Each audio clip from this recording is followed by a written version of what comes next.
You know them by the names of their nation states. The Oranese, the Gotwaldians, and the Königsteiners. My people simply call them Maun. Maun is a derogative term for First World people of Gotwaldian descent.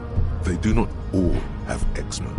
Also, people of Katla, like the Sudulu and the Uhu, are much more lactose intolerant. You're welcome. The Maun are proof that you can have too much Occidental racial purity and Tasso-centric culture. Inbreeding has led to a lactose-intolerant subrace whom no one can take seriously. Colorful tassels are, let's be honest, not a good sartorial choice for this century. You might want to avoid wooden clogs too. The Vespertines and Messenians of Vesper and Messina, the ancient Meteorans of Meteo by the golden Pisantic Sea, the Suren of Sur-la-Clé, and even the North Königsteiners, all have Type A race propensities. The other large Mondial civilization, the Mesk, are too yellow and oleaginous to count as a heroic race. True, they are violent and expansionist, but they have a glandular problem. Overproduction of sebum. Sebum is leaking into their brains, making them listen to El Mariachi music and eat toxic minced meat-based food, which in turn only produces more sebum. As proven by the Maun and the Mesk, Occidental Type A is in retrograde. The Semenese and the Areopagites are on the ascent.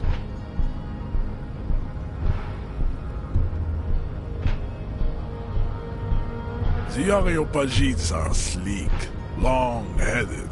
The Semenese are powerful, mesomorphic. The former is an immutable progenitor, unchanged since the Super Isola of Pericarnassus. Ancient brains rest in their slender skulls. The latter is perfected and adapting. Together they form the Simeno-Areopagite or Simeopagite superrace. That is all. There are no more Type A races in the world.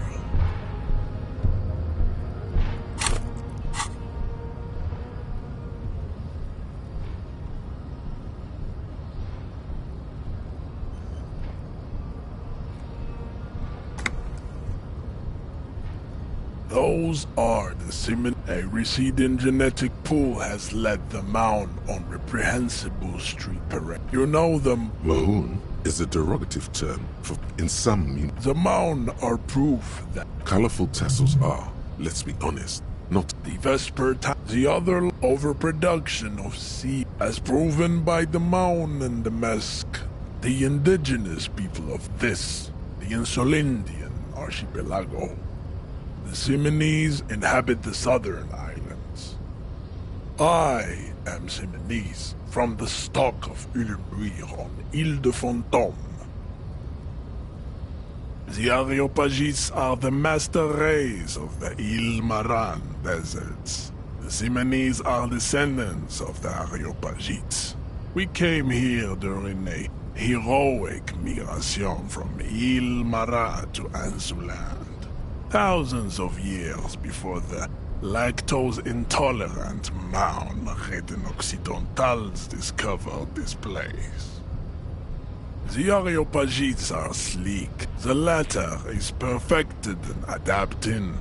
Together they form the Simeno-Areopagite or Simeopagite super. Types CF are a museum of failed chimeric experiments and tragic maladaptations. Lesser races like the Mosquito, a grotesque mixture of a Mesk woman and a Semenese man. Only possible if the mother is Mesk and the father Semenese. The other way around, they fail to produce offspring. The mosquito is born sterile, like a donkey. All they have left is to ride customized motor carriages with hydraulic suspension, listening to aggressive El Mariachi music to vent their impotent despair.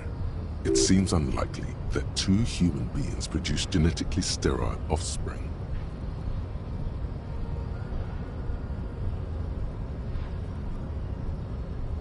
You are right. You have misunderstood. You lack basic phylogenetic education. Then there is the Seminokoiki Chimera.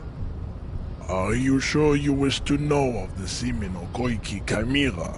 It is not an aesthetic site. The Koiko, as you know, are very servile, especially when they meet the rich man. Racial scientists have toyed with the idea of crossing the Seminese with the Koiko to produce a super worker of Seminese strength and grad servility. This will never happen. The Seminese and the Koiko may have similar interbreeding problems as the mosquito. We will never know precisely. No Seminese man could maintain an erection in the suffocating potato stench of a Koiko woman, or Koika. But enough. It is cruel to entertain ourselves with the deformities of Type F.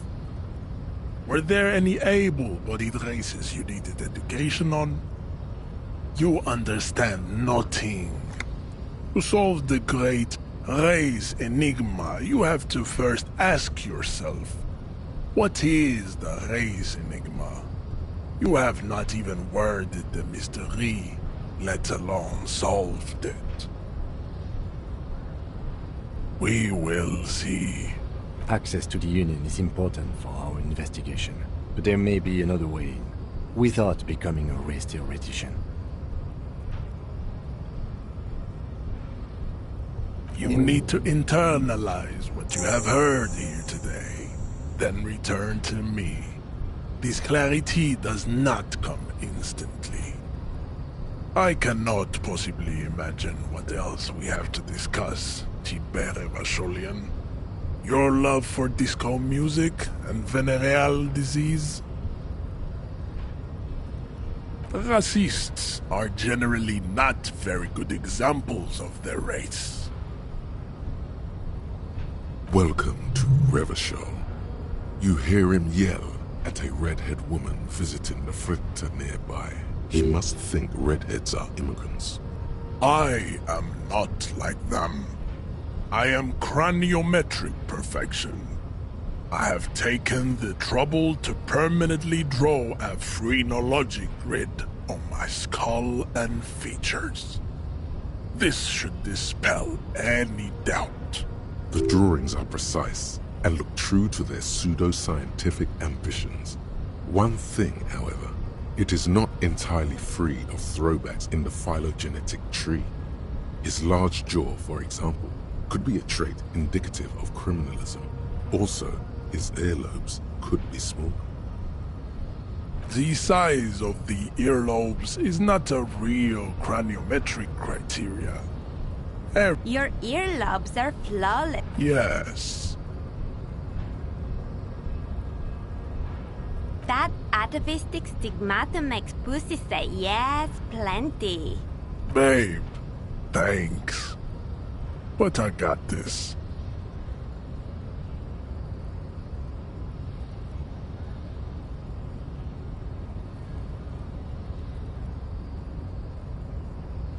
Don't be vulgar. White or not has got little to do with this. The race enigma runs much deeper than that. Mr. Clare is a man of vision and means.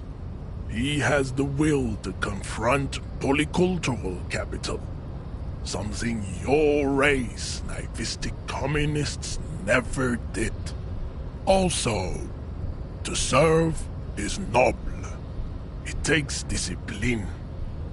Your petulant individualism has only contributed to your race failure. It is lax and moronic. Of course you are, Revacholian man. The failure of communism to challenge the world order is the core of your race fate. All around you, the fruits of its defeat. Individualism, rock and roll music, sexually transmitted disease, above all, rampant multinational finance still reigning large. Tell me, where have you gotten your love of pathetic communism from? Degenerate youth culture? Rock and roll music? Stop explaining yourself. No one cares about your beliefs. The conversation has moved on. Tell me, what degenerate subculture has made you dress in this shameful way? Of course it does. You are a degenerate individualist and a rock and roll rebel. A pawn of international finance, just like the rest of your ham-colored race. I am not surprised you enjoy it so much. This has happened to many of the side products of the inevitable cultural victory of the Seminese race.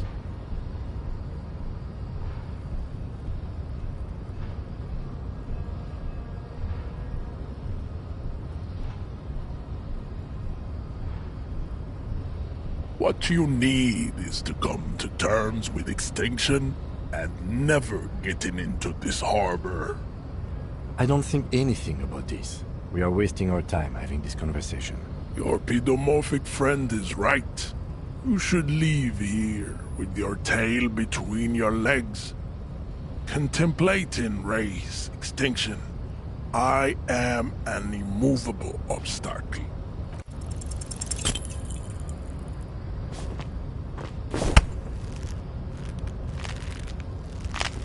How did this happen?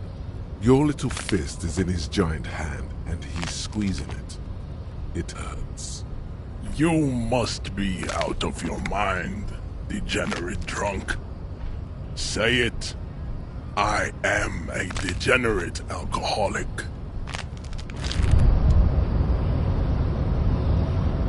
You feel something in your chest, an unnatural pressure.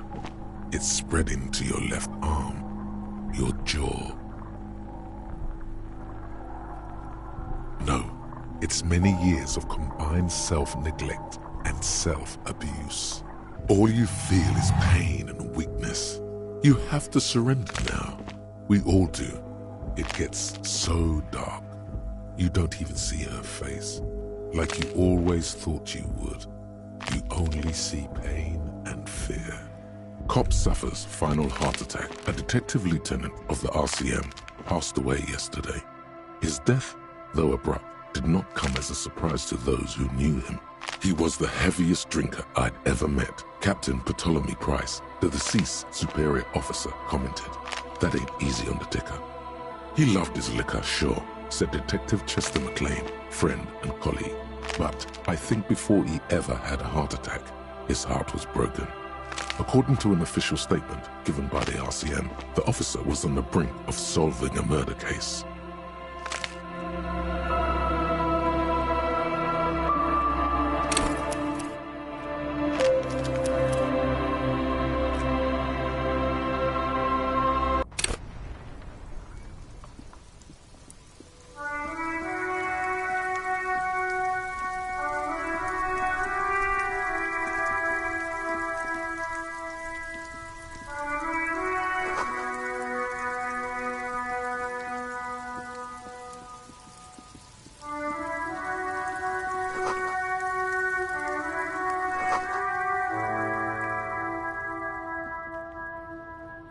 Welcome to Rivachol.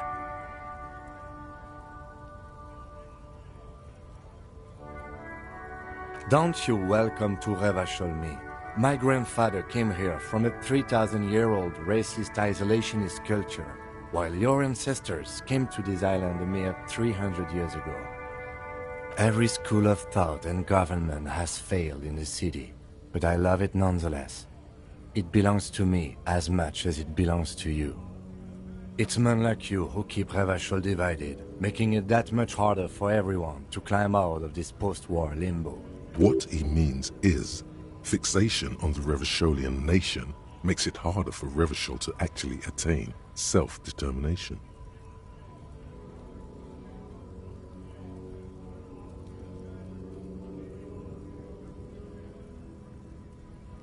Oh, come on, man. I just said, welcome to Revachol. It's a lorry driver thing. I know exactly what you meant. You think my kind doesn't belong here, that I should watch myself and behave. But you see, I'm an officer of the RCM. It's actually my job to make sure you behave. I would advise you to remember that. Silence. The air between them becomes tense. Your partner needs backup. Now's your moment to shine.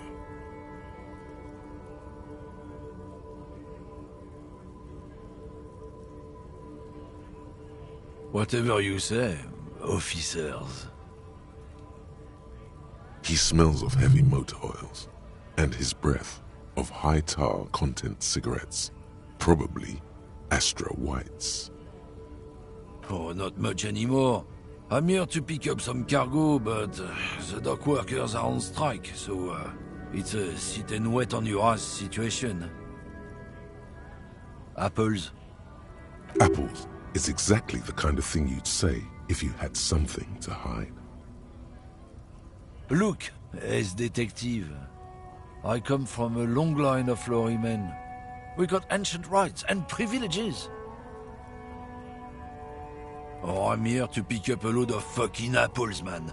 Just regular Koiko picked apples. Koiko may be another derogative for a person from Grad, you think? Yep, it's one of their main exports. They grow them down South Yekokata. A beautiful place. Got great scenic vistas. In fact, Yekokata is a desolate wasteland whose name literally translates to Zone of Ecological Catastrophe. It features no scenic vistas and supports virtually no plant or animal life. Yeah? Says who? Then, I guess they grow apples somewhere else. You can never really tell with those koikos. They're everywhere, except their own homes. He means the people living in Grad. Yeah, you know, Gradniks, Gradvolk, those degenerates from Grad. 'Cause that's what they're all called. Koiko Pichik, Loslav Koiko, Koikovich someone. Low self-esteem, those guys have. Mind you, they look Occidental, but they're not really like us. Hey, if the name and description fit by the very grace of nature, who am I to say otherwise? Did you miss the part where I said they aren't here yet? Besides, even if I did have some, I wouldn't go putting my nose in them, huh? Relax. You've got all you can get here. He probably doesn't even know what he's hauling, even if it is something unsavory. So he'd remain unaccountable.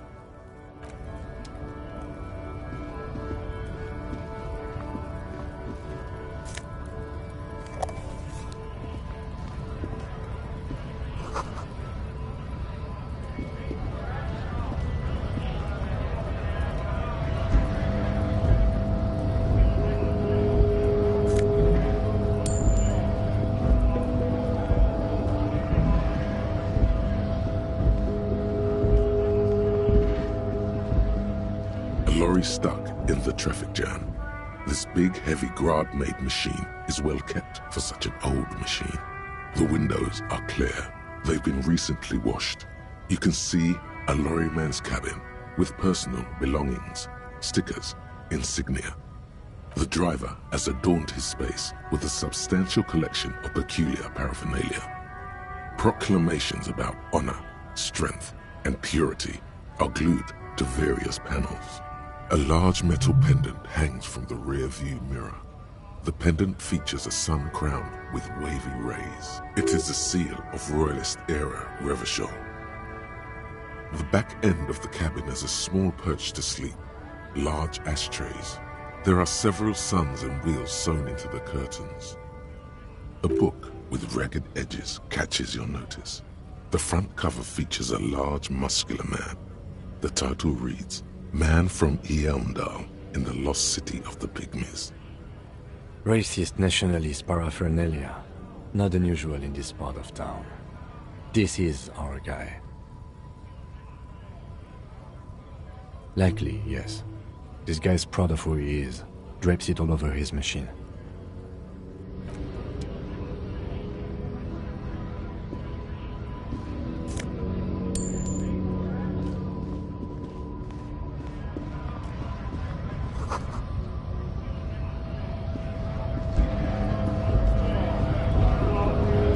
Scab? You're hazy on the notion of a scab. Smells like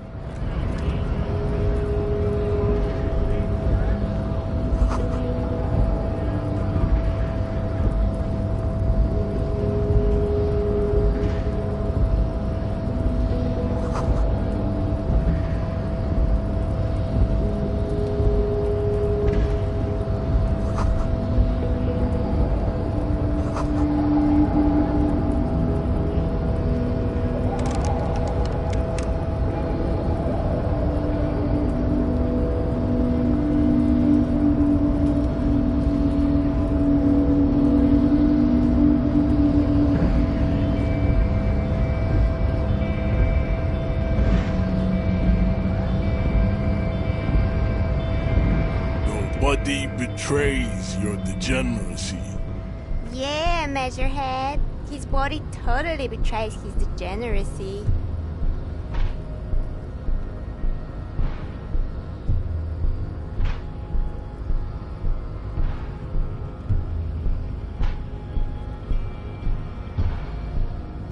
You have succumbed to Al-Ghul.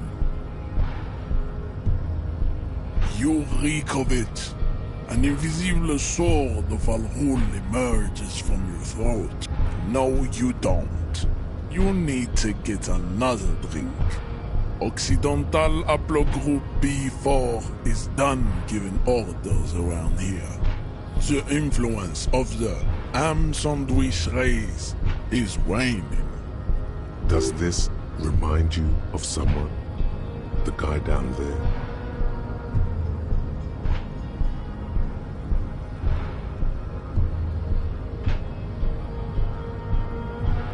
Look at my craniology. I am the pinnacle of my haplogroup. The pink blob is a bad example, even of yours. It saddens me. You were once a noble and powerful race. You gave the world eugenics. You dominated lesser cultures. You will be superseded. Isn't that... It is, baby. There is a button right behind him, just out of reach. It must be the one that opens the door to the harbor.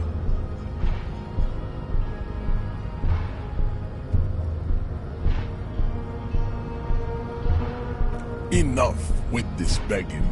You should leave the stage of his... Bring your troops to the city walls. There may be a peaceful solution to this. You could internalize Measurehead's race theory. The best idea.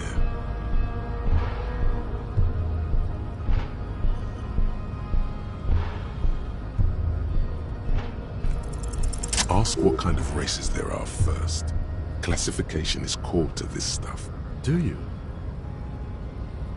There are 3 categories of race. I knew you. Yeah. Yeah. Those are a receding genetic pool has led them out on reprehensible street parades. You know them by the names of their nation-states. Mahun is a derogative term for first world people of Gotvoldian descent. They do not all have eczema. Also, people of Katla, like the Suru and the Huhu, are much more lactose intolerant. In some municipalities of Oranje, people do wear shoes made of wood to street parades. Green, orange, and even yellow tassels have also been seen on hats. The Maun are proof that you can have too much Occidental racial. Colorful tassels are, let's be honest, not a good Satori. The Vespertines and the other large Mondial civilization, the Mesk, are too overproduction of Sibo. As proven by the Maun and the Mesk, Occidental type A is in retrograde. The Semenese and the Areopagites are on the ascent. The Areopagites are sleek, long-headed. The Semenese are powerful, mesomorphic. The former is an immutable progenitor, unchanged since the Super Isola of Pericarnassus. Ancient brains rest in their slender skulls. The latter is perfected and adapting. Together they form the Simeno-Areopagite or Simeopagite super race. That is all. There are no more Type A races in the world. Type B are the unheroic. The Khoikos of Grad, Yuko, Zhimsk, Shest et al. Are what you would call white officer in a suspect description. To an untrained eye, the Khoiko appear white and pinkish, like a ham sandwich. But look into the pinkness is a racial quality that has to be earned through sen. The Khoiko, the countless micronationalities of Grad, are all inexplicable. Wouldn't he be one of 4 ethno-states?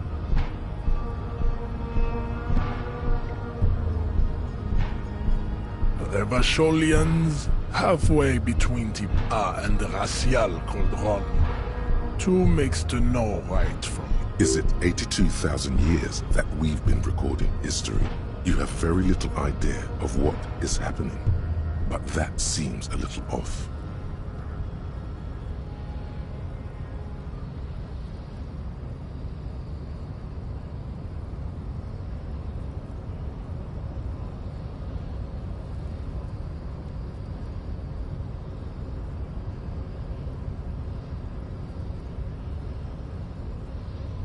The revolution came to Ravachol from Grad, in Zarath-ridden potato carts. The revolution is fatal, familia. Enough of Tibet mediocrity. Tips, lesser races, It seems unlikely that 2 human beings produce genetically sterile offspring. Then there is the Simino Koiki Chimera. Are you sure you wish to know of the Simino? The Koiko, this would but enough. It is cruel to entertain ourselves with the deformities of Type F. You understand nothing. To solve the great race enigma, you have to first ask. You need to internalize what you have heard here today, then return to me. This I cannot possibly imagine what else we have to discuss, Tibere Vasholian. Your love for disco music and venereal disease?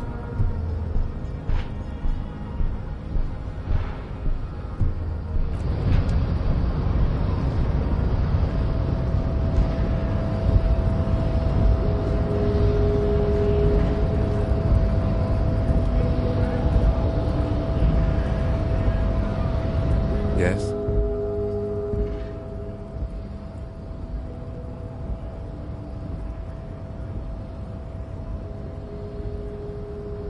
No response.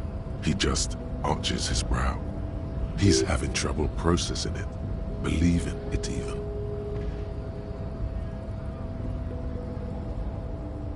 Have you tried concentrating on something other than your personal affairs?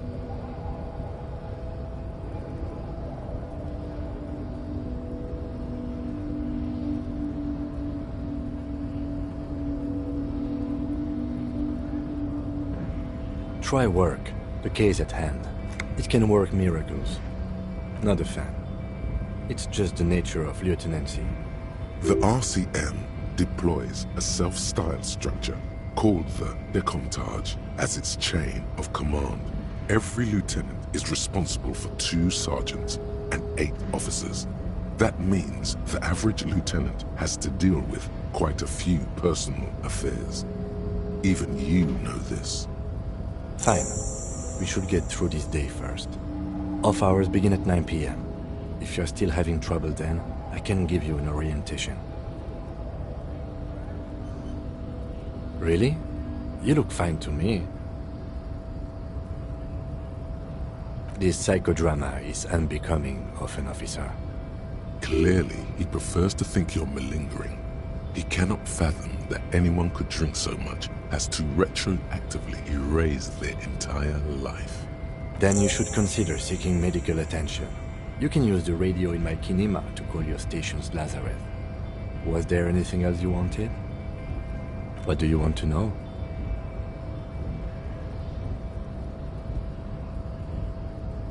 Maybe you can tell me what you do know, to help me narrow it down a bit. Do you want me to brief you? 3 days ago, the RCM Emergencies Desk received a report about a security guard who was found hanged in Martinez. An anonymous caller said there was a dead body behind the Whirling in Rags hostel cafeteria. The cadaver had been there for 4 days. No one had come to investigate. During that time, the victim had been stripped of his belongings. The caller did not identify him, but used the word lynching. There is an ongoing labor dispute between the local dock workers and the logistics company Wild Pines. I was told we should approach the death as part of this dispute. A security guard or worker of some sort hired by Wild Pines. This was just hearsay from Martinez, of course. We need to find out the truth. To find him or her is one of our tasks here. For now, all we know is that the tone was muffled, using a device of some sort. The desk could identify neither the caller's age nor sex. There's a strong prejudice against involving the RCM in what's seen as union matters. The dock workers' union is the de facto police in Martinez. Now it appears they've started executing too. We cannot allow that. Just to be clear, we are police officers. It's our job to find the killer. That's the case. Uncover and arrest the killer. You mean like a brief? Do you want me to brief you again? There's no reason to wing anything. If 3 days ago, the RCM Emergencies Desk, during that time, the victim had been stripped of his belongings. Okay then. Was there anything else you wanted to know? No. It's not a particularly mysterious case. The deceased is a security guard for a corporation involved in a labor dispute. It doesn't take a DeLorean polymath to put the pieces together. I just don't see the case getting more mysterious than that.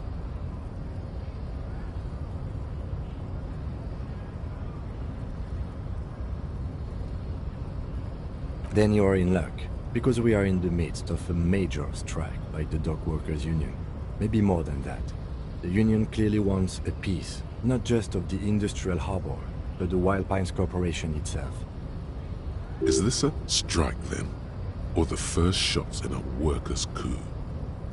I expect the case itself to be less challenging than navigating these community matters. This district isn't used to the RCM's presence, and the union rarely overplays its hand, as it appears to have done in this case. Strike, coup, revolution, it's brigandage, however you parse it.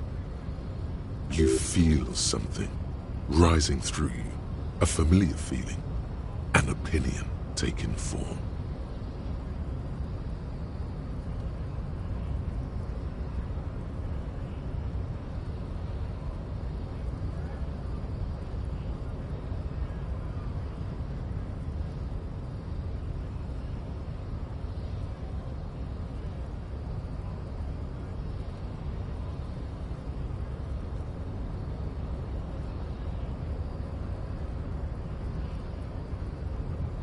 When I said we have to navigate community matters, I did not mean we have any say in them. I meant we should be careful. If we are not, the shit will blow right in our faces. From an imaginary fan. Now, was there anything else you wanted to know about the case?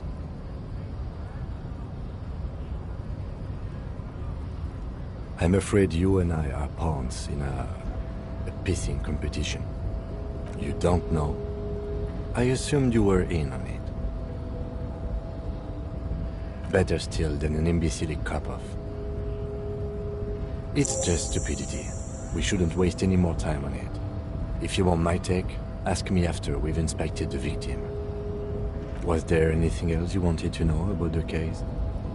Good.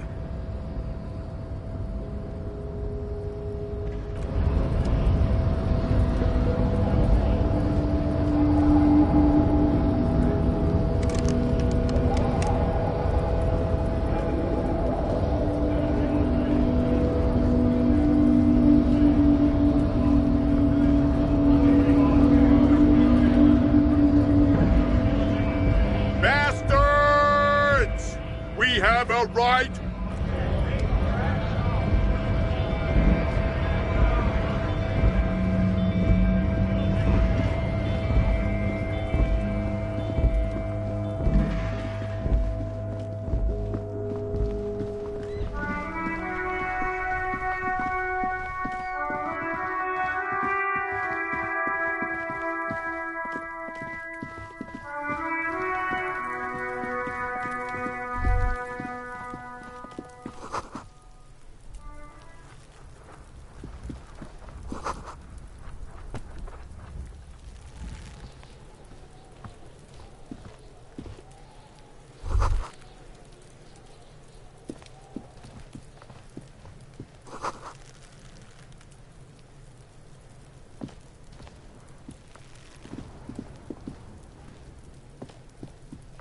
The corpse looks at you with bulging white eyes. The face around them does not look human. It's swollen and ready to burst. His lips are fish-like and his tongue like a ball gag in his mouth. You seem to be holding your breath. A cargo belt twists his neck at an unnatural angle. The body below appears stiff. It's letting out an ungodly rot. The smell seeps in even through your clenched nostrils. Active decay. It's okay to throw up, officer. No one is judging. He's about to blow! Cock's gonna blow, Kuno!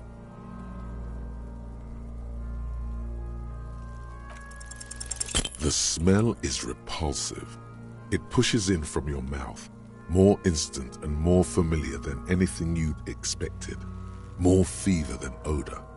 It fills your mind, flushing you from within.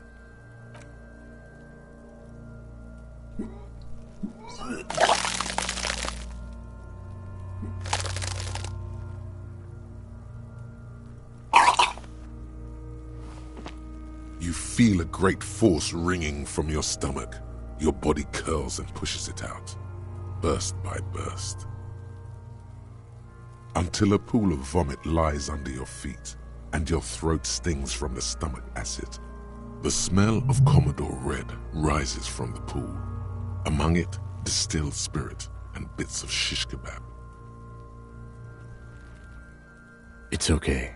Happens to everyone. Keep it. The hangover is clearly making this worse for you. You could use some ammonia to clear your head.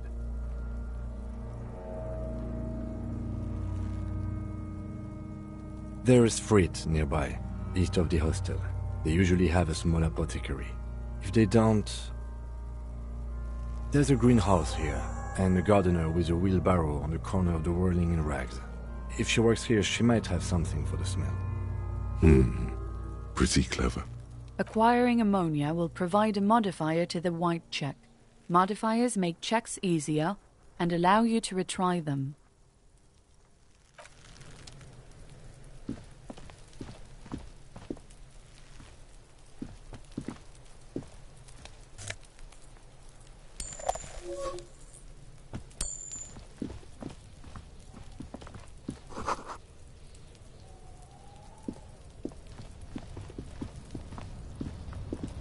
inconspicuous pile of the roofing material, Eternite. It's nothing. Someone just left some roofing material slanted against an oak. Glad you asked. When junior researcher Olari Tal invented Eternite in the Vatna Polytechnic Institute some 30-odd years ago, he thought it would last forever.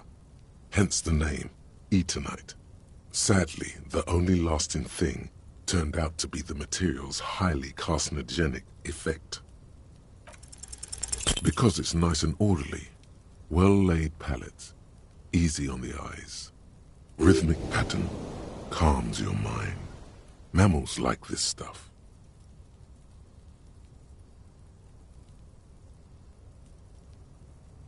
It's nothing. Someone just left some roofing material.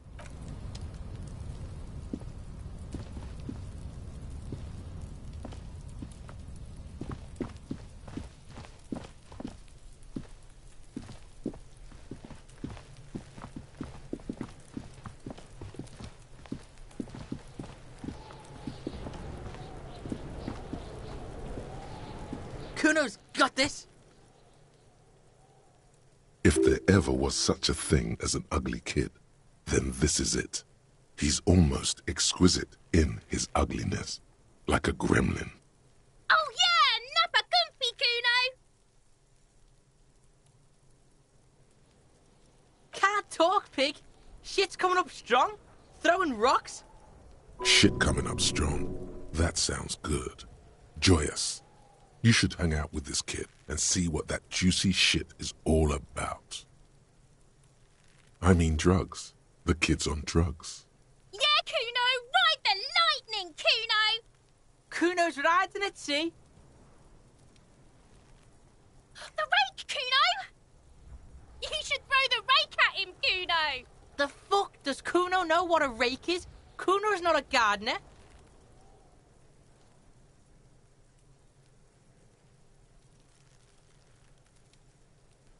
We shouldn't do anything.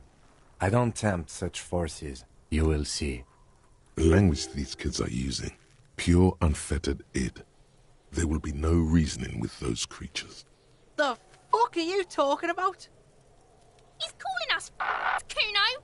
He says we're fucking each other!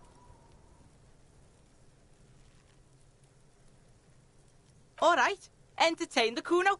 Show me what you got. What you got there? What you got, huh? Show me what you got. The kid moves his hands like a basketball player dribbling fast.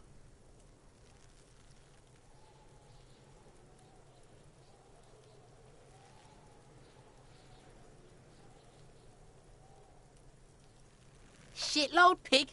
What's your question? Don't tell the pig shit, Kuno! This is where you quickly ask him questions. Real cop questions, like a cop. Kuno's fuck gimp. Kuno uses the fuck gimp for target practice. He's trying to hide the fact that he doesn't know.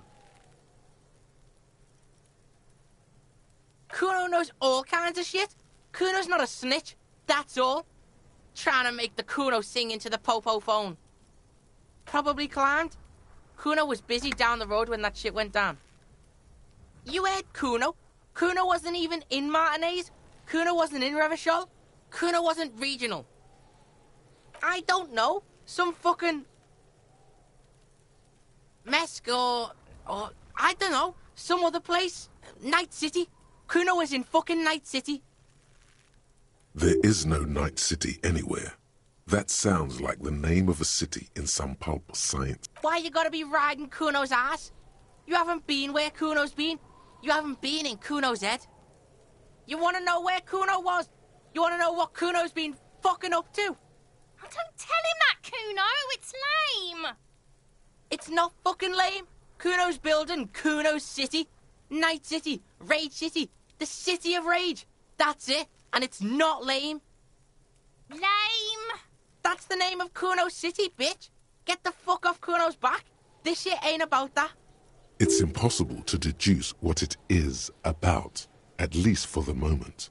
If it's important, it'll come up later. Focus on the case. Just a couple of pigs sniffing around in the dirt. That seems pretty... Yeah, you tell the faggoty Kuno. You're testing Kuno's patience here. Get lost, Kuno's Kuno pig? It's always Kuno, never I. Clearly the kid's using the third-person perspective as a shield. Kuno doesn't do that smart shit. Don't throw that book shit at Kuno. Kuno knows you're lying. Trying to get Kuno hooked on the book. Watch out, Kuno! He's trying to fiddle you! He's gonna put his hands on you! Help! Pig's got Kuno! Help! Rape! Help! He's got the Kuno, help! Everyone can hear. You need to get the hell out of here before.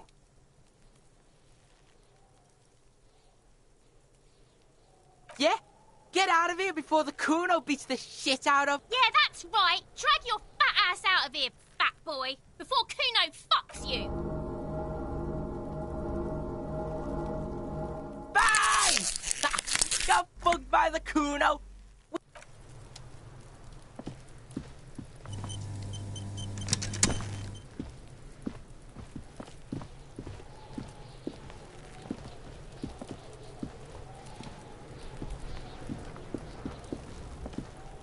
There are several footprints in the mud, left by work boots.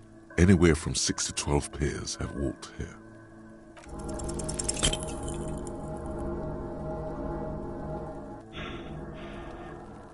What do you think you are? A super detective? You're hungover.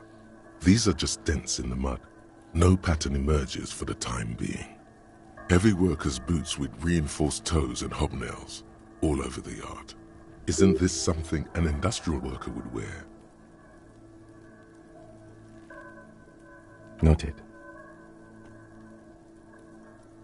Heavy workers' boots with reinforced toes and hobnail. Isn't this something an industrial worker would...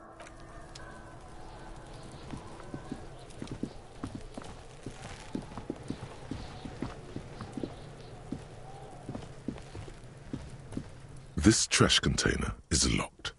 The sliding lid has a padlock that says, whirling in rags. The body is downwind from here. Maybe you prefer the smell of garbage to the smell of death. We could try using a pry bar, the one you took from my motor carriage, or we could ask for a key from the manager of the Whirling in Rags.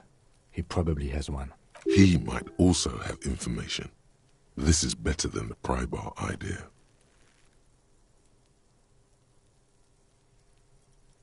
The body is downwind from here.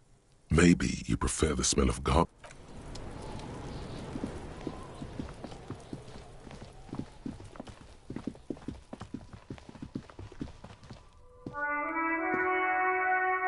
An old call box with a matrix of push buttons lists all the companies in the East Delta Commerce Center.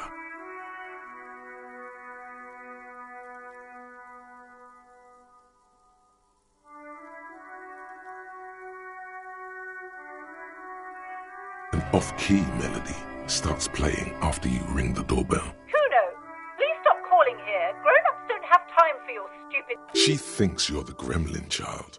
What would he say to this?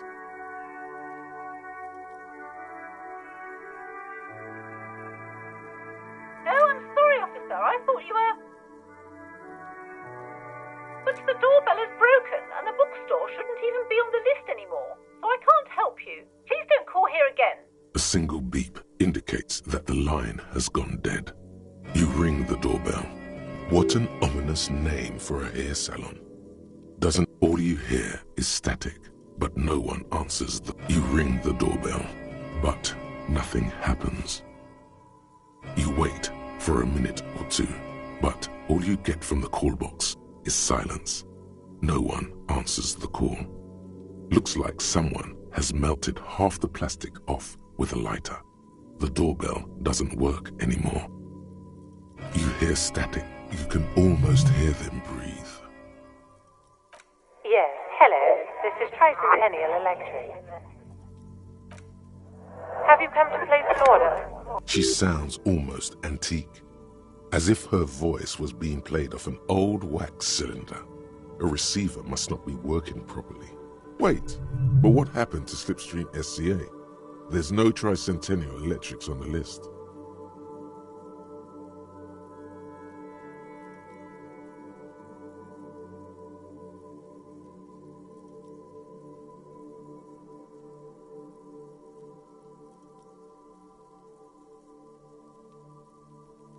My God. The lieutenant exchanges a look with you. It's you. My God. I didn't think I would hear your voice. She must be mistaking you for someone else. Who cares that you don't remember her? Just go along with it.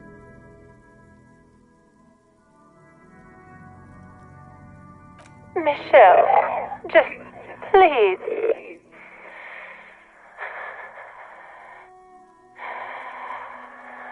Why did you even call? I don't understand. You've been gone for months. I thought you didn't care. Ever since I came to work here, it's different. As if my mind's been wiped clean. A spot of static overrides her words. When she speaks again, it sounds like she's submerged. It's so nice. It's so nice to be able to finally meet again. She sounds like she's about to cry. She doesn't answer. Silence. The only thing you can hear now is static and waves washing ashore on the bay. Another seagull passes by. It's getting cold standing here, staring at... It must have been some kind of faulty wiring. We should maybe stop playing with this doorbell. It looks ancient. You press the number sign on the keypad that terminates the call. 12 name cards on the call box read, silence. No one's home at Fortress. Silence. No one answers the door. Nothing happens after you ring the doorbell. They don't want to talk to you. Silence. No one answers your call. This button looks new, but someone has removed the name card. Nothing happens when you try. This button looks new. It's probably not connected yet. No. Hold on. The last thing you need in your life is more hysteric emotions. Forget it. Find something else to do.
Hey, up here, Piggo.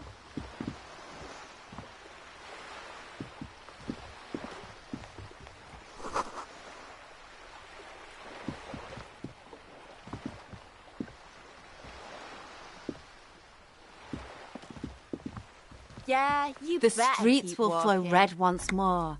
A great torrent rushing down Rue de Esperance. You wait and see. The streets will not flow red with anything. Who are you? I'm Cindy the fucking Skull. What else do you want to know? Date of birth, blood type, the last time I was tested for Hep C.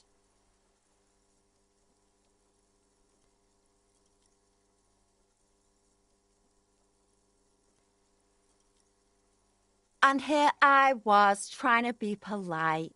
Just can't win with you pigs. A brush, an artist. The red splatter is urban expressionism.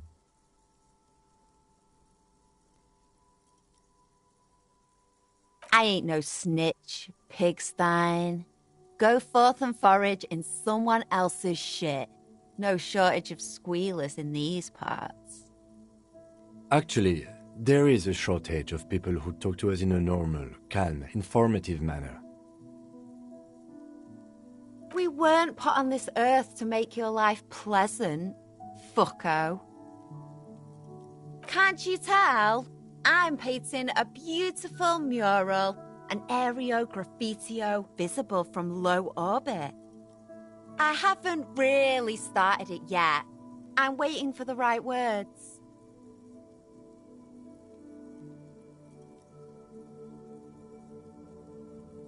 Have you ever tried your hand at graffitio? When faced with a blank wall, most people write unimaginative stuff, like pigs go home and Mona was here. We rarely see pigs round here, though. Just union cats. And my name's not Mona, so... This place is severely lacking in havoc. Not even the occasional trash can fire to break up the tedium. I thought I'd mix it up, you know, summon the forces of crime and social chaos with a wall-sized invitation. Yeah?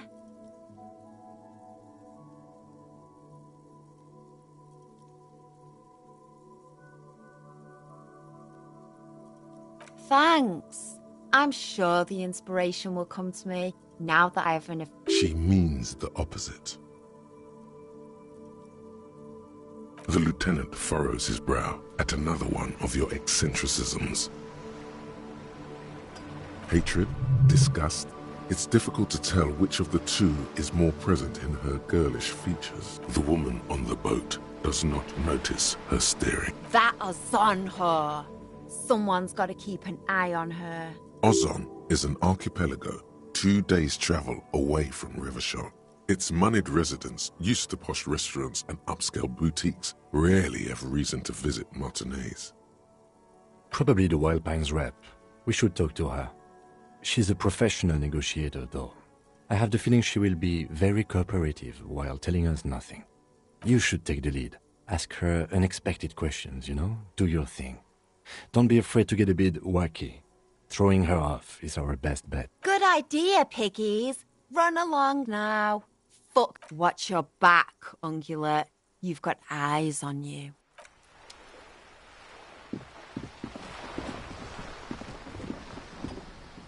A sturdy metal door guards the southwest entrance. The door rattles against your knuckles, but there's no risk. The door rattles again, but this time you hear an elderly woman's voice call. Stop banging on the door. I'm not letting any more strangers inside. Doesn't matter who I am. Now go on, get... From within comes the faint sound of a broom sweeping across the concrete floor. Ha! The police? Everyone knows the police don't come round here.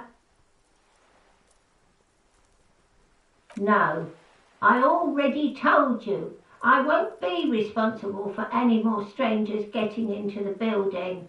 Go check the backyard door. Maybe someone there will. Backyard door? There must be another entrance to the east. Madame, I assure you, we are real police officers. There is no reply. Just...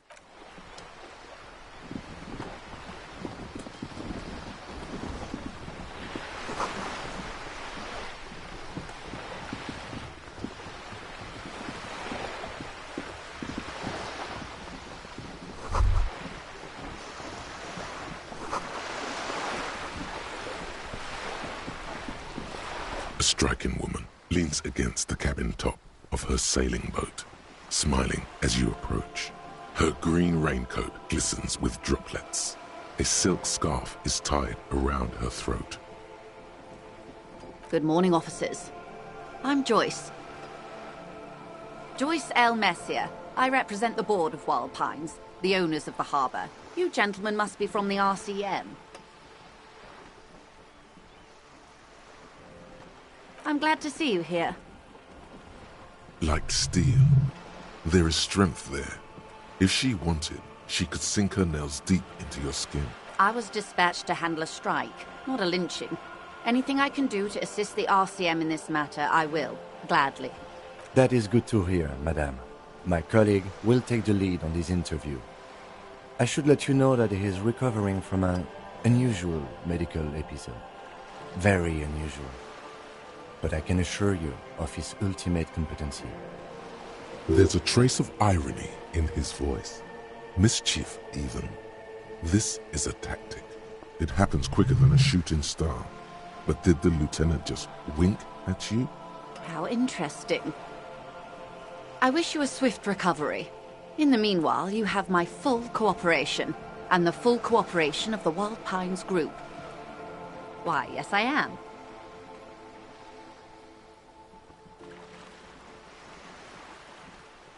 Of course there are. We're on an archipelago. How else are you supposed to get around? Yes, we are. We are on Le Caillou. Technically, the neighboring Ozone and Fas Alamer island groups are archipelagos, while La Caillou, by contrast, is a single fertile landmass, the fourth largest island in the world. It is not an archipelago. Okay, if you want to get technical, the point is we're all on islands here, and sail is still the most expedient way to get from one island to another, especially when you're in a hurry to resolve a strike. I haven't seen anyone else drive a souped-up Capri Kenema motor carriage either. Actually, that motor carriage has been specially issued to serve as a patrol and pursuit vehicle. It's for crossing long distances in the greater Ravachol industrial harbor. It's not a toy. Neither is this. A toy, I mean. It's a machine for crossing long distances in the Bay of Revachol, between the city and the islands. You need to make this lady admit she's only riding around on this boat because she's rich. Before you do, it will be pertinent to ask other questions. Gather more info on this boat of hers. The boat? No. It is called Cor de Leyte 19 because that's the type of sloop it is. It's a pleasure craft, a 19 pacer. It also happens to be rated for Category 1 racing, though these days I mainly use it for business.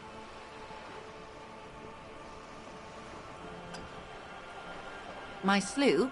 I like it a lot. It's the eel's hips, baby. I'm enjoying this part of the interview. It has so little to do with the murder we're investigating. Officer, I assure you I'm a highly qualified pleasure craft operator. The crowns of her teeth are porcelain. white as the boat's hull as she smiled. Her nonchalance might be related to something called the Wayfarer Act, a law that says she doesn't need a license. Sly fox, you're not aggressive enough to harass her further on this. Oh my, the E word. You mean to say that it's a symbol of conspicuous consumption? That I'm a member of the ruling class?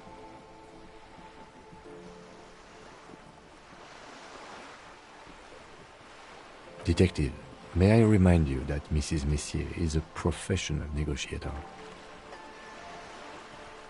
Then what does that say? Does it say docking reserved for residents of Rue de Saint-Ghislain, 33A? 33A? This old proletarian haunt here? As I said, plenty of people drive boats, of all social strata. Your synapses flesh. Okay, it is anti-centennial. I assure you, they drove quite a hard bargain for this space, but you're right. I am a bourgeois woman, and this is my fast, lightweight, interminably bourgeois boat. Good. Quite a few things, I'm afraid. The information I'm to share with you includes sensitive trade secrets. For the sake of my employer, I have to ask for your names and badge numbers. Of course, ma'am. We should have introduced ourselves. I am Lieutenant Kitsuragi from Precinct 57. And this is my colleague from Precinct 41. I'm afraid he doesn't have his badge at the moment. I hope mine will suffice. How curious. Why is that, Detective? I see. So, are you saying you lost your badge during the course of this episode?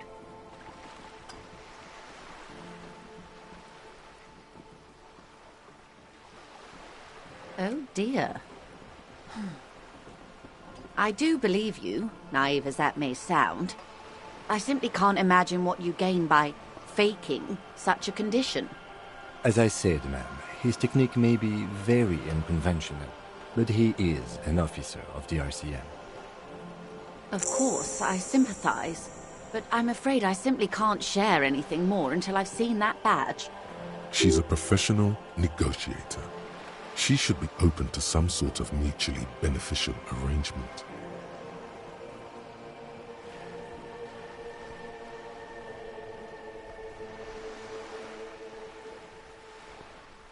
Of course. But before we do, officers, let me be perfectly clear. The situation is extremely volatile. The sooner we can speak about this lynching business, the better for all of us. Everything. Right up to, but not including. First, you'd have to repeal the Emergencies Act of Trade in Aliments that gives me the right to silence. It's quite the octopus.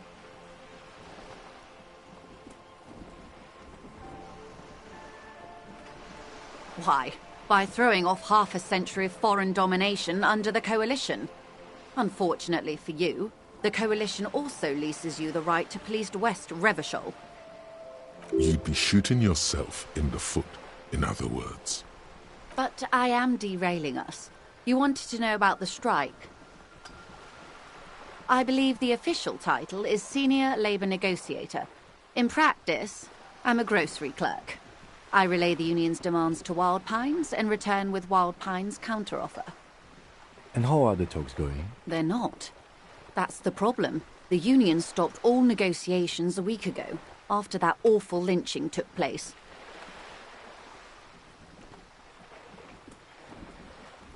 Wait, she just admitted that the lynching and the strike are connected. Now they won't even let me into the harbour. There's a 2-meter-20 racist behemoth blocking the gates.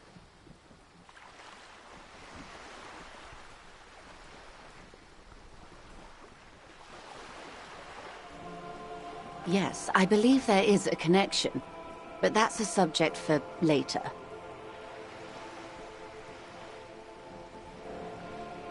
Oh, so you've met him. Has he beguiled you with his inane theories? My colleague has his peculiarities. Let's not go into this particular one just yet. Of course. To each their own. Let's say I was not making the kind of progress I'd hoped for when I first arrived. And when did you first arrive? I arrived 3 weeks ago. Yes, in the middle of February. The bay was still partially frozen then. I prefer to do these things on site, like the RCM.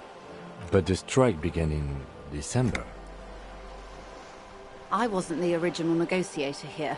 I took over after Mr. Gaumont hit a wall with Mr. Clare, the union boss. Mr. Clare refused to speak with Gaumont despite concessions he'd granted the union in prior negotiations. This isn't the first time the union has gone on strike. Heavens no. There have been 2 prior strikes. Both times the union won significant concessions, including overtime pay and a medical plan.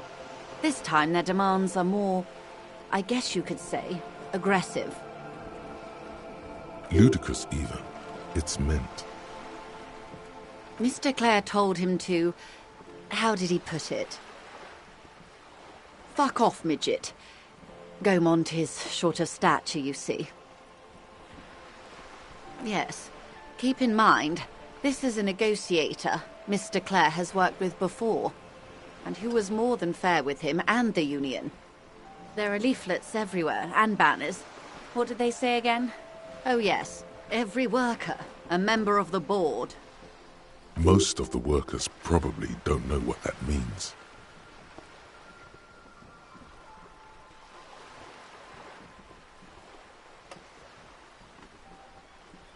In its defense, another said, demand democracy. Pretty tame stuff compared to every worker, a member of the board.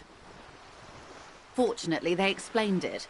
Every time the Wild Pines group makes a decision about anything, it needs the signature of each of the 2,200 workers in its Martinez terminal.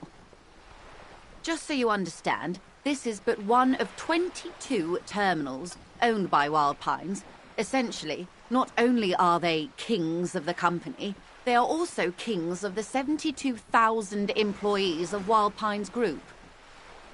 I'm not sure. Naturally, I assume that was just their opening position, a hard-nosed tactic with a side of mockery. But there's been no follow-up, just the same nonsensical slogan repeated over and over again. And now, people are getting lynched, I hear. Behind the whirling in rags. A disastrous situation if there ever was one. Excuse me, from whom did you hear about this lynching? I first heard it from the bowyer at the gates. The one whose very name advertises his aversion to work. I think he said it was, "Call me mañana." This checks out. The scabs? You mean the huddled masses of Jamrog, come to plead for work where the union refuses to? Don't let her answer it herself.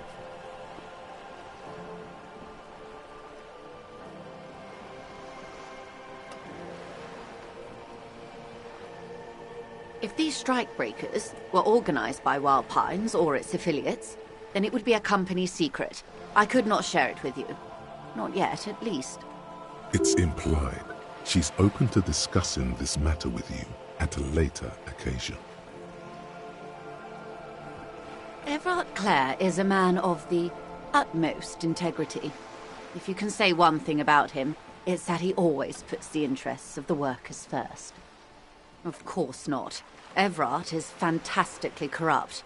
I imagine he has a thick, viscous goo where you and I have blood. If you were to prick him with something sharp, you could see it oozing out. A knife, maybe? No, a rapier.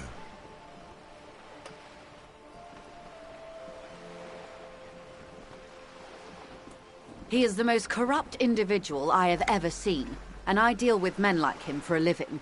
If there is anyone more venal, more irredeemably nepotistic, then it's his twin brother, Edgar. Yes, Edgar looks exactly like his brother, except for that lazy eye. He also talks exactly like Everard does, and when one's term as foreman is up, the other takes over. It's how they circumvent the term limits, you see, with a funny little switcheroo. While in office, they've embezzled God knows how much of their workers' dues. The Débardeurs Union was once a perfectly normal institution. 20 years ago, anyway. It must not have been easy to establish under the Emergency Act. But they did it. I can respect that. Organised labour at its best, as they say. Then something happened in the local chapter elections. The brothers Clare came and transformed it into a... how do you say? A mob. The debardeurs are a crime syndicate. Sad as it may be, I suspect we'll be forced to cooperate with them. Refreshingly honest, officer. The company has tried appeasing in the past, but I'm afraid our concessions have only emboldened Everard and his brother. And your opinion, Detective, if I may ask? I'm a curious and talkative person, you see. Would you say the Debardeurs Union is... Indeed, and a hungry one. Sadly, Wild Pines have cooperated with what amounts to a crime syndicate for 2 decades. However much you feed the leech always hungers. I'm glad you asked. There was a woman, the previous forewoman of the Union. She disappeared. Disappeared? Yes. On the last day of the local chapter elections, her daughter phoned in and said she wasn't running anymore, or coming to work. Ever. End of story.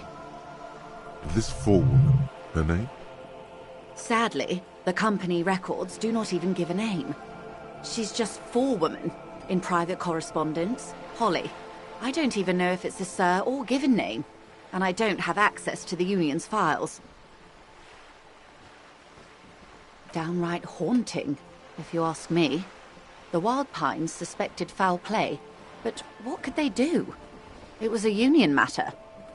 The point of the presentation is, these kinds of things happen around the Clares. Watch out when you're dealing with him. Thank you for your concern, ma'am. We'll be just fine. Of course. How else can I help? What we do. I'm afraid I don't speak for Wild Pines as a whole. It's a giant undertaking. There was a touch of discomfort there. She wants to merely represent. The Pines' core competency is logistics. Container shipping, freight, that sort of thing. See those airships there, blinking? Those are the shipping side of things. And that is the terminal. Another subdivision deals with energy, oil and gas exploration, offshore platforms. The Wild Pines Group is one of the original Revacholian Indo-tribes. Companies awarded royal monopolies by the king, the suzerain himself, centuries ago. The king is long gone, but several of the Indo-tribes remain. I'm not at liberty to discuss the company balance sheet, but I can tell you that last year, the company booked more than 20 billion real in revenue.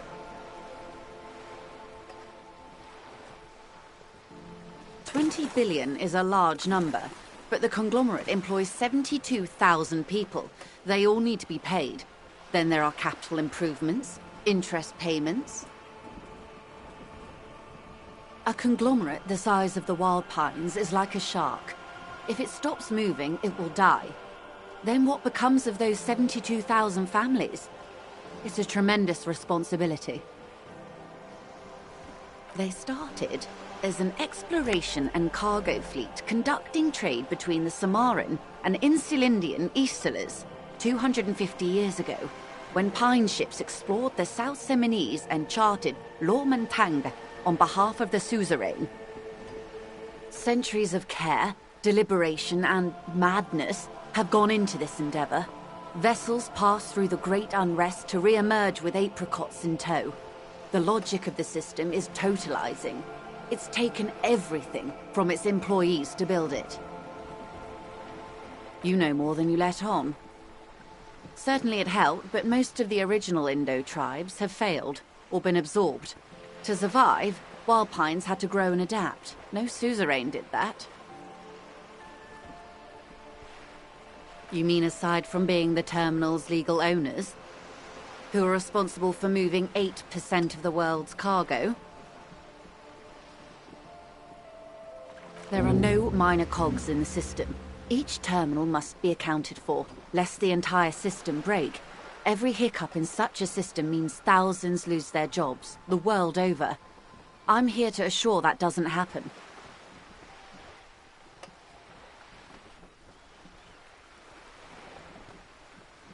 Of course, Detective. Take care.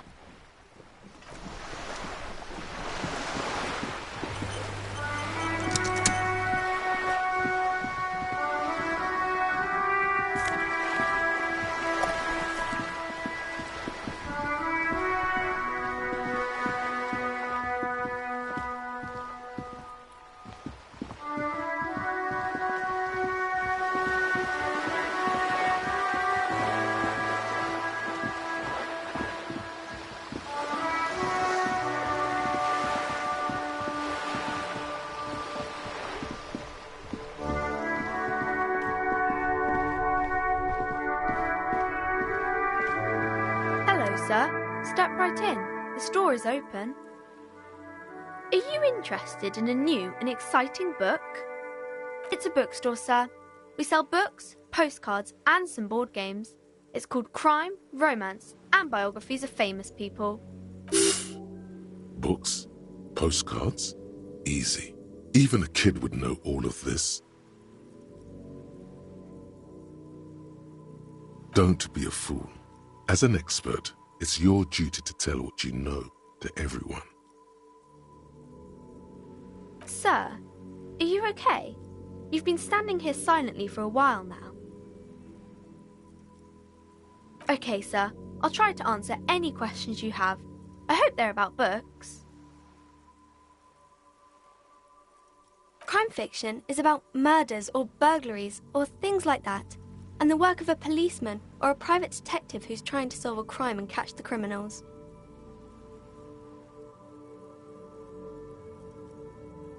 And it's kind of like a puzzle too. You can guess who the criminal is or how the good guys are going to catch him.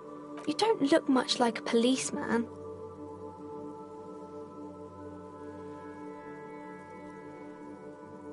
Didn't mean to offend, sir. Sorry, sir. It's just that you don't look like Dick Mullen.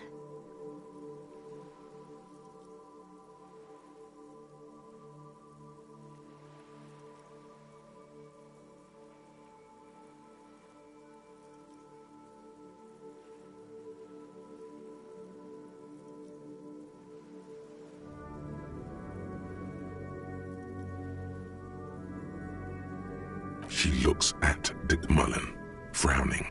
He isn't even drawn right. She examines the picture, trying to find whatever is wrong with it. She then shrugs and puts the book aside, unconvinced. Sure you can, sir. He's just a fictional character. He'll be no match for you. Maybe you can show me some real police work, sir. Like in the books. It's the type of book where there's a rich lady and she has to choose between the good man and the bad man. Or there could be a story about a poor lady getting a rich man. It's about man and lady business, sir. It happens, but usually the guy gets rich in the process. Or should actually be rich himself, but has lost his family property unjustly, like during the revolution or something. Those are unhappy books, for most of the pages. People sad about what they have lost, but then it all turns out just fine in the end. These are not very common. You can't have a choice between bad and bad. Nobody wants to read a story like that. Well, maybe then it's fine. Maybe if the lady then decides not to pick either, because she doesn't need a bad man. Yes, that would be interesting. That's really not a proper romance story. That's more like everyday life. Not in romance books, sir. These are about nice and pretty people, and everyone is happy in the end. I haven't read many of those. Maybe you should ask Mum.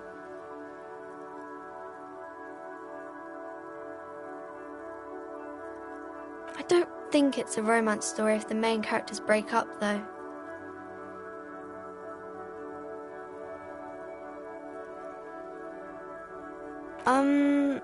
No, I don't know. Yes, she knows books. What was that? An idea for an unfinished novel stuck somewhere in your forebrain? Maybe some about other books? Oh, kings and queens and generals of old, or artists and writers, or musicians, those kinds of people. There's usually something extraordinary about them. I think that's why people read them, to find the secrets of their fame. Seems like most people who read those books fail to get more famous from reading them. But it does make the famous people more famous.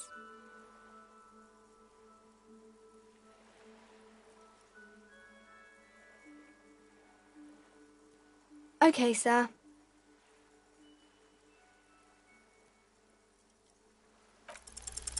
The girl keeps her hands folded, hidden. Why is that? What do you mean, sir?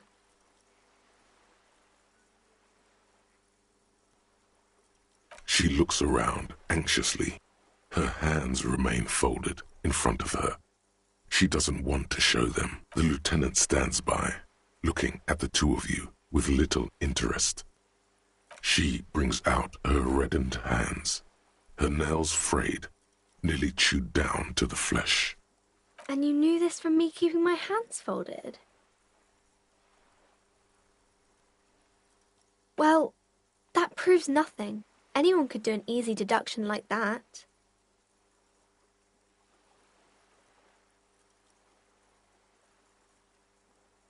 You're quite sober.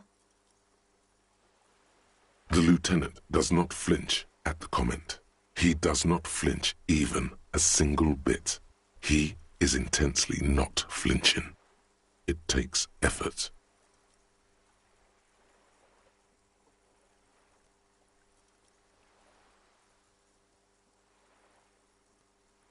I sure hope you are, sir.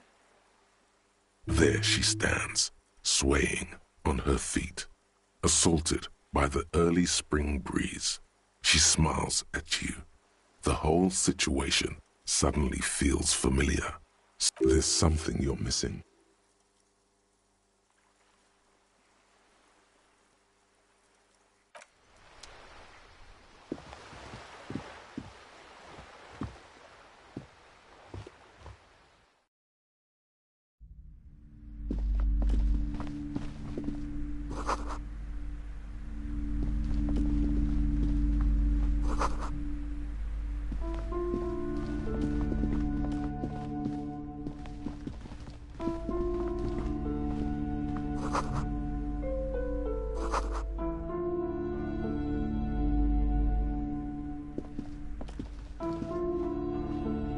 This bookstore is not strictly about crime, romance, and biographies of famous people.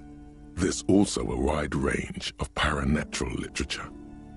Amidst the various books, you find one written by someone named Matthias W. Dundas. It's about wholeness, unity, balance. These three things are very important to the working class mind. The point of the book, and many others on this shelf, is to give people medicinal advice in situations where they don't have access to paid health services. Various paranatural books still litter the shelf. Sir, please, no browsing in that shelf. That wisdom is not for free. I can't have you end up, like, opening a police store next door and stealing my customers. Oh no!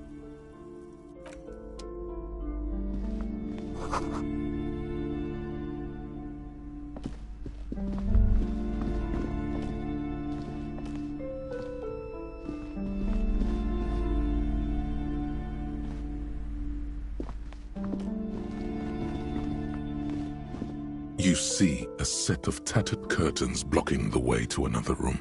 A strange cage-like trinket dangles from the curtains. Excuse me, officer. The back room is strictly for employees only.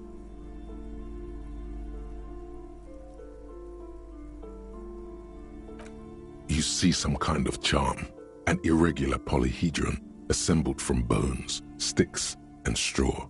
Inside, a disturbing fish head with empty eye sockets stares at you. This is a traditional Seminese ward, meant to provide protection against ill luck, bad dreams, curses, and other supernatural scourges. Inhabitants of Ile de Fantôme the Seminine Islands down south.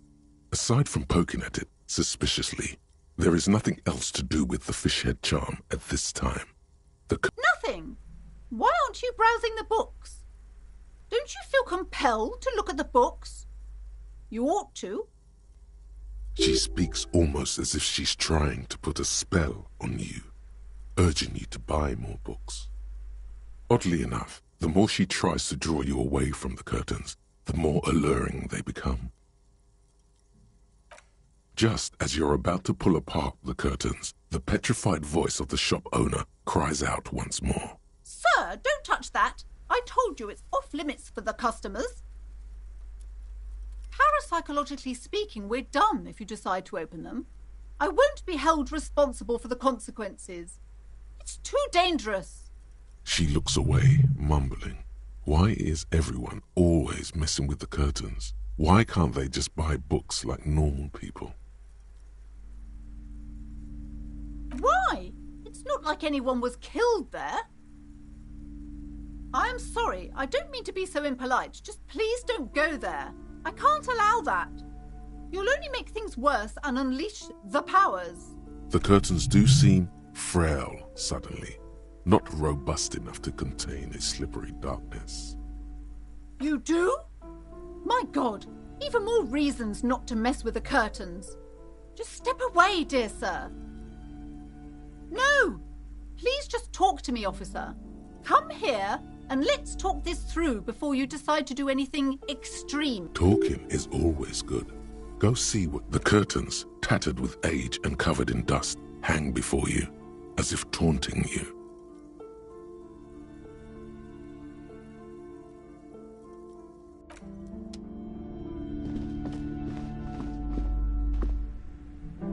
Welcome to Crime, Romance and Biographies of Famous People. Be welcome, and please take responsibility for the energy you bring into this space. I am the proudest owner of our little shop of culture. I already told you, it's just a storage room for employees. I don't understand why it's so... Just let it go, officer. Go buy some goddamn books. You're supposed to be drawn to the books. She recites it like it's a poem, or like she's playing a role she's grown tired of.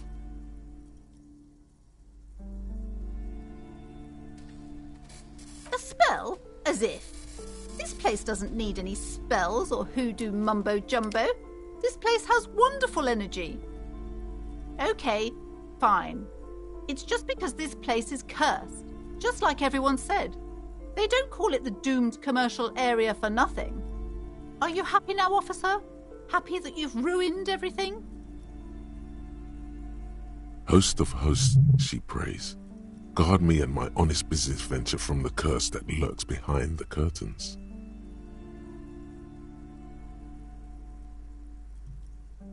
The curse is so much worse than you could imagine.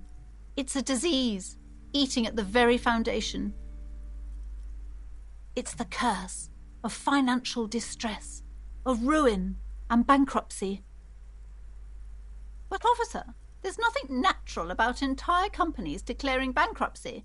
I'm talking about cacodemons feeding off bad business practices and disappointing income statements. The curse is so much worse than you could imagine. It's a disease, eating at the very foundation. It's the curse of financial distress. Everyone knows that all the previous companies in this building have sooner or later declared bankruptcy, and their malicious spirits are still here, feeding off bad business practices, and there's something wrong with this building, I can tell you. Ever since I arrived, I've sensed an eerie, lingering presence. Yes, I've contacted numerous parapsychologists, and even a pair of Simonese mediators. They provided me with the wards. The wards help to keep the doom at bay and protect us against the darkness that lies further in the building, even though now I fear it's not enough. Oh, this? No, it's a special Himian amulet, blessed by desert pygmy shamans, with a spell of compulsion. It's to compel people to buy books. There are numerous spells cast throughout the store, I had the books anointed with a different inducement spell, for example. It's guaranteed to boost sales 15%. Desert pygmy shamans. That sounds like a rather questionable way to describe a group of people. Most certainly not. I don't want anyone who's not familiar with the psychic arts to get involved in this mess. Stay away. Leave the spirits be, so they can return to their slumber. My liege, you know what this case calls for? A para-detective. Okay, but please, only a few questions. You wouldn't want to disturb the spirits. It's not good to talk about the curse, not in detail. The negativism, it's dangerous. Talking about the void... Wow. Void raves. You have new words. Oh, there are numerous... Desert pygmy shamans. That sounds like a rather questionable way to... Oh, there are numerous... Desert pygmy shamans. That sounds like a rather question... It's not... Wow. Void rave... The curse. It's the curse. Everyone knows that there's something wrong with this building. I can tell you. The curse. It's the curse of financial distress. But officer, there's something wrong with this building. I can tell you. Ever since I arrived... The woman before you scans the store. Her shoulders rigid and tense. Every now... Then why are you talking to me? Everything is on the shelves to browse. Don't you feel compelled to buy anything? Everything is on the shelves. Take a look yourself. She smiles and nods, seemingly relieved. Annette, yes, my daughter. I hope she wasn't slacking off again with her nose in science fiction. Tell me, was she at her post doing her job like a proper girl? Wonderful. Did you talk to her? Great. On a scale of 1 to 10, how compelled were you to buy books after talking with her?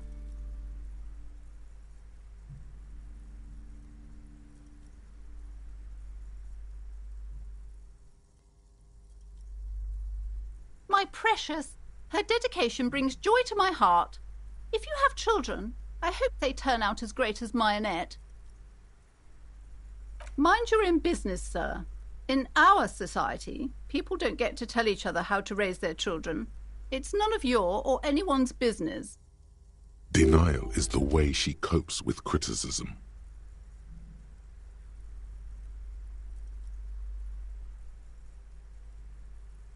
God, I've told her not to do that. It's disgusting.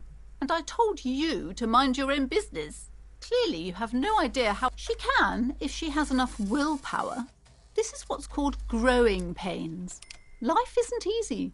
Life doesn't give breaks. Come on, ma'am. It's obvious she can't do anything about it. You are placing an unnecessary burden on a young child.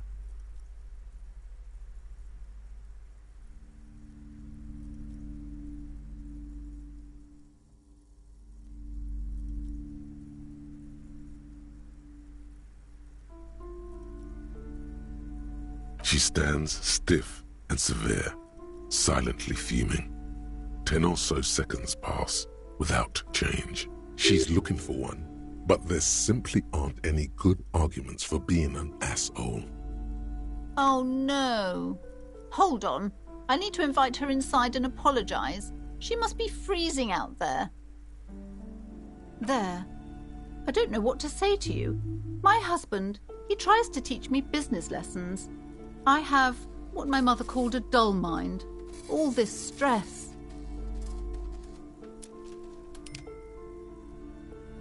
Yes, I'm afraid so. A real treat she is. It would be nice if she had... No, we couldn't have afforded more children, really. Not in this economy. A glimmer of sadness blinks through the well-crafted exterior. Exactly. Yes. My husband is a successful entrepreneur east of the river. If only he were more involved in the business we're running up here. No matter. Soon we'll both be off for Grand Couronne. It's a proper place to live. One of the most peaceful neighbourhoods east of Jamrock. You may know it for its massive housing projects.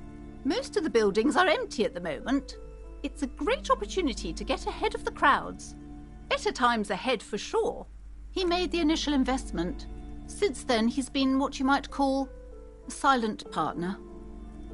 super silent, almost inaudibly so. The woman looks aloof, her features much softer.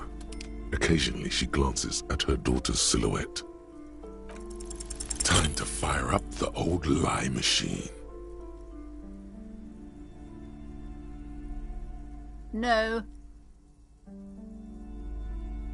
The lieutenant looks at you, waiting to see where this is going. You've got this. Just go with it. This is elegant.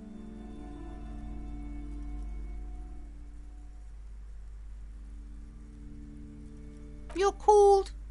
what? What is this, a joke, Mr. Policeman? Do you commit crimes together or what? He turns away, not before you can see a small hint of a smile. He's struggling to not crack up. Technically, that's what crime bros would do. Yes, commit crimes. Sir, I really don't have time for your jokes. The situation is very serious.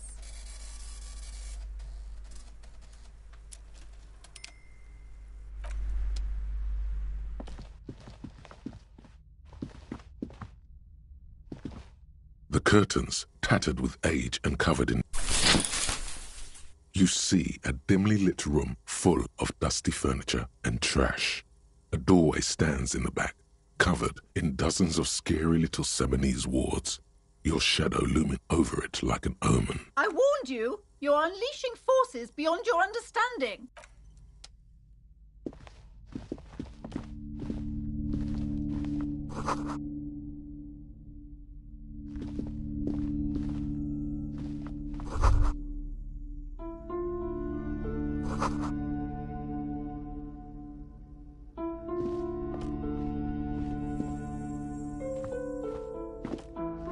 A heavy door with a missing handle stands before you, covered in dozens, if not hundreds, of Seminese trinkets and charms.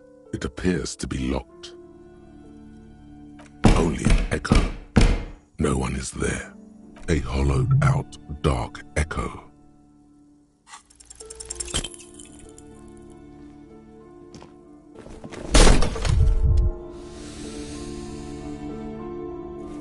You feel something in your chest, an unnatural pressure. Very, very bad. This is the end bad. All you feel is pain, and cop suffers final heart attack.